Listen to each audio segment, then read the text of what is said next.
20 ফেব্রুয়ারি পুরান ঢাকার ঐতিহ্যবাহী এলাকা চকবাজারে অগ্নিকাণ্ডের ঘটনায় বহু হতাহত হয়েছে। ওয়াহিদ ম্যানশন নামে একটি বহুতলা ভবনে আগুনের ঘটনাটি ঘটেছে। ওয়াহিদ ম্যানশনের আগুনে পুড়ে ছাই হয়ে গেছে এলাকার দোকানপাট সহ অনেক স্থাপনা।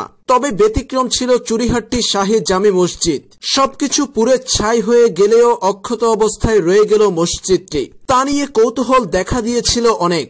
এরপর পোড়া ধ্বংসস্তূপের ভিতর পাওয়া গেল আরবি হরফের লেখা, নুরানি কায়দা পাওয়া গেল সেখানে।